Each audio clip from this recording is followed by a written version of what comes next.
Hi friends, welcome to our channel. இன்றைக்கி நம்ம சமைக்க போகிறது பச்சை பயிறு குழம்பு.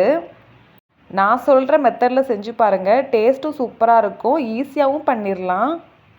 இந்த குழம்பு தோசைக்கு, இட்லிக்கு, சப்பாத்திக்கு, சாதத்துக்கு, ஆப்பத்துக்கு எல்லாத்துக்குமே சூப்பராக இருக்குங்க. என்னோட இந்த ரெசிபி உங்களுக்கு பிடிச்சிருந்துச்சுன்னா என்னோடய சேனலை சப்ஸ்கிரைப் பண்ணுங்கள், லைக் பண்ணுங்கள், ஷேர் பண்ணுங்கள். வாங்க ஃப்ரெண்ட்ஸ், வீடியோக்குள்ளே போகலாம். நான் 1 டம்ளர் பாசி பயிறு எடுத்திருக்கேன். பயிரை ஊற வைக்காமல் அப்படியே தான் பண்ண போகிறோம். நல்லா சுத்தமாக கழுவி எடுத்துக்கோங்க.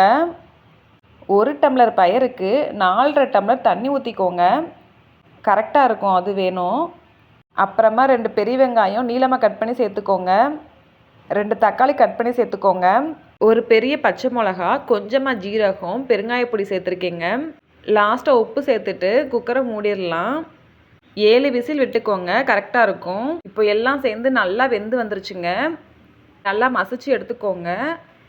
இப்போ மசாலா சேர்க்கலாம்.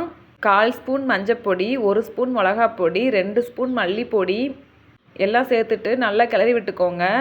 இதுக்கு பதிலாக நீங்கள் வீட்டில் அரைச்ச மசாலா கூட சேர்த்துக்கிடலாங்க. இப்போ குழம்புக்கு தேவையான தண்ணி, உப்பெல்லாம் சேர்த்து டெஸ்ட் பண்ணிக்கோங்க. எல்லாம் கரெக்டாக வந்திருக்கும். அப்புறமா விசில் விடாமல் ஒரு 10 நிமிஷம் கொதிக்க வச்சு எடுத்துக்கோங்க. மசாலா நல்லா கொதிச்சிருச்சு. இப்போ தாளித்து விட்டுடலாம். 3 ஸ்பூன் எண்ணெய் விட்டுக்கோங்க. கொஞ்சமாக கடுகு, ஜீரகம் போட்டுக்கோங்க. ரெண்டும் பொரிஞ்சதுக்கு அப்புறமா வெங்காயம் சேர்த்துக்கிடலாம்.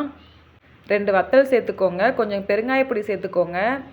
வத்தல் கண்டிப்பாக சேர்க்கணும். லாஸ்ட்டாக கருவேப்பிலை போட்டுக்கிடலாம். இப்போ தாளிப்பை குழம்புல சேர்த்துடலாங்க. ஃபைனல் டச்சாக கொத்தமல்லி சேர்த்துக்கோங்க. அவ்வளோதாங்க, ரெடி ஆயிடுச்சு. நான் இன்றைக்கி வெள்ளைப்பூடு சேர்க்கலைங்க. உங்களுக்கு தேவைப்பட்டால் நம்ம வேக வைக்கும் போதுமே வெள்ளைப்பூடு சேர்த்துக்கோங்க, சூப்பராக இருக்கும்.